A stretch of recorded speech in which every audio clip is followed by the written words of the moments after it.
Para kekasih Allah yang berbahagia, anak-anakku yang terkasih, di dalam nama Tuhan Yesus Kristus, Tuhan dan Allah kita. Dalam pertemuan kali ini, kita akan membahas pokok bahasan, yaitu sikap gereja Katolik terhadap agama lain dan juga kepercayaan lain yang ada di dalam negara kita, Indonesia. Kita tahu di negara kita bukan hanya agama Katolik, tapi ada 4 agama yang lain yang diakui dan dilindungi oleh negara kita. Juga ada kepercayaan-kepercayaan yang lain yang hidup, bertumbuh, berkembang di dalam lingkungan hidup kita masing-masing. Di dalam kitab 1 Yohanes 4 ayat 21, di sana dikatakan, barang siapa mengasihi Allah, dia juga harus mengasihi sesamanya. Bagaimana mungkin kita mengasihi Allah yang tidak kelihatan, sedangkan kita mengasihi sesama kita yang kelihatan itu tidak pernah kita lakukan? Karena kalau kita mengasihi Allah, berarti kita pun harus mengasihi sesama. Sesama itu siapa? Sesama itu saudara kita yang ada di sekitar kita, yang mungkin mereka berbeda dengan agama kita, dengan keyakinan kita. Tidak peduli, karena Allah menghendaki kita, kalau kita mengasihi Allah, berarti kita harus mengasihi sesama kita, sesama yang dihadirkan Allah di dalam kehidupan kita, yaitu saudara kita, tetangga kita, teman sekolah kita, guru-guru kita, bahkan orang-orang yang kita jumpai di tengah jalan. Itu harus kita kasihi seperti kita mengasihi Allah. Kalau kita mengatakan aku mengasihi Allah, tapi kita tidak mengasihi sesama kita, atau membeda-bedakan mereka karena mereka tidak seagama dengan kita, berarti ada kebohongan besar di dalam kehidupan kita.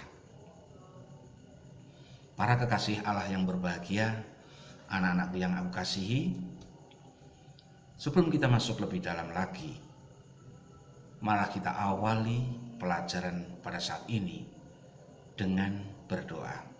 Kita hening, kita siapkan hati dan keseluruhan hidup kita untuk datang bersimpuh di hadapan Allah.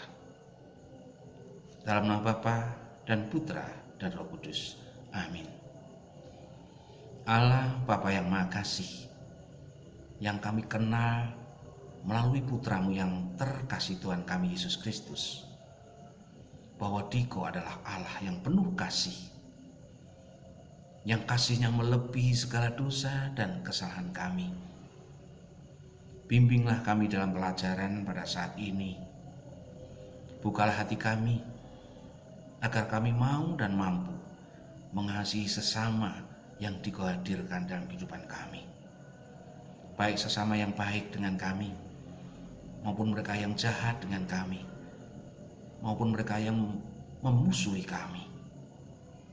Berikan kami kerendahan hati, agar kami tetap mengasihi mereka seperti Engkau kehendaki. Demi Kristus Tuhan dan pengantara kami. Amin.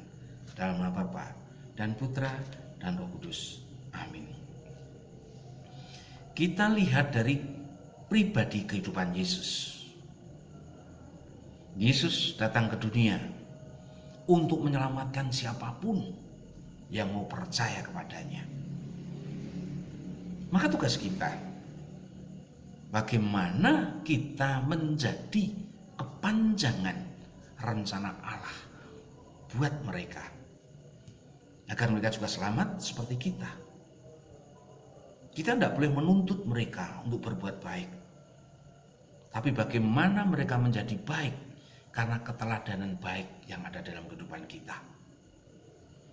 Tuhan Yesus tidak memandang suku apa, agama apa, bangsa mana. Tuhan Yesus senantiasa mencintai dan mengasihi mereka.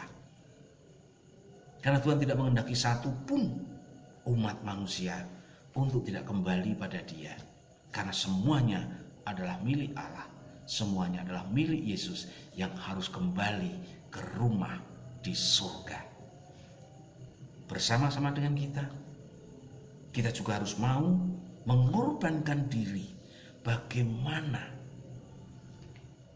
mereka hidupnya baik melalui keteladanan kebaikan kita. Tuhan Yesus menyelamatkan siapapun, baik yang percaya maupun yang tidak percaya pada Tuhan Yesus. Tapi kalau mereka yang tidak percaya, keselamatan itu tidak akan sampai pada mereka. Maka tugas kita bagaimana mereka menjadi percaya pada Yesus melalui keteladanan kebaikan kita, melalui keteladanan kasih kita pada mereka, sehingga mereka melalui kehidupan kita menjadi percaya pada Tuhan Yesus sebagai Allah yang hidup, Allah yang kekal, Allah yang sesungguhnya yang mau hadir di dalam kehidupan kita. Tuhan Yesus karena mencintai sesama, tidak pandang bulu siapapun Tuhan Yesus kasih dan Dia cintai. Sebagai bukti Dia rela mati di kayu salib, dihina, dinistakan, supaya keselamatan sampai kepada mereka melalui kita.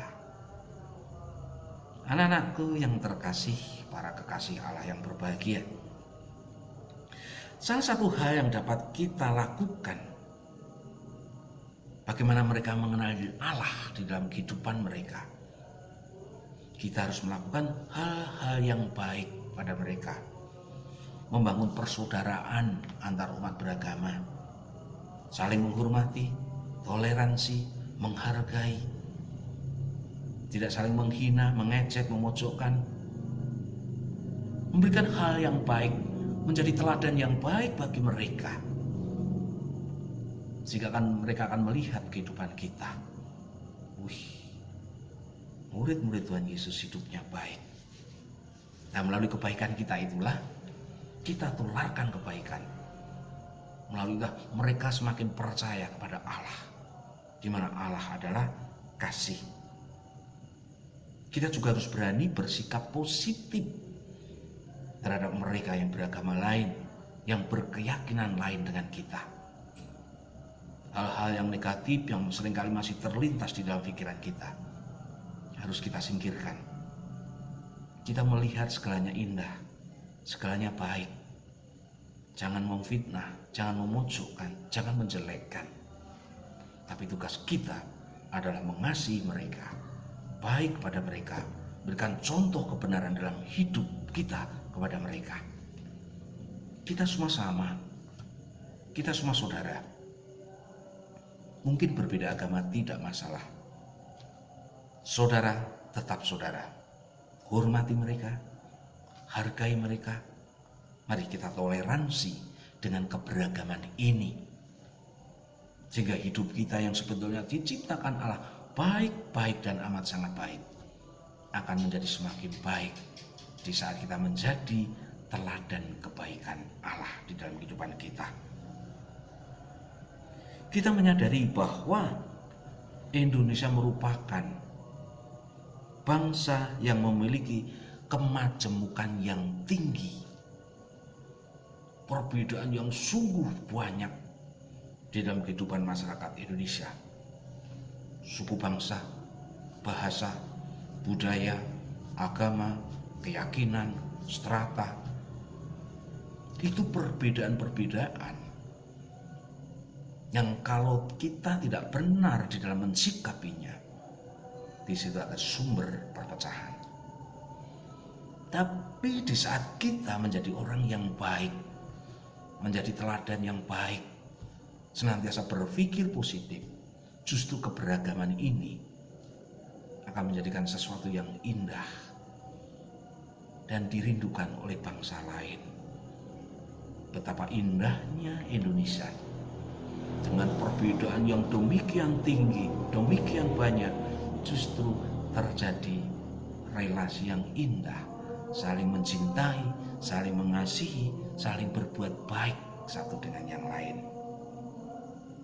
Anak-anakku yang terkasih, keanekaragaman yang ada di Indonesia bukan sebagai alasan untuk terjadinya perpecahan, tapi justru karena keanekaragaman, bermacam-macam adat, budaya, agama, dan keyakinan, kalau kita satukan dengan kebaikan, kebenaran, dan kasih, akan menjadi sesuatu yang indah, di mana di situ ada kerukunan, keterbukaan, dan saling menghargai.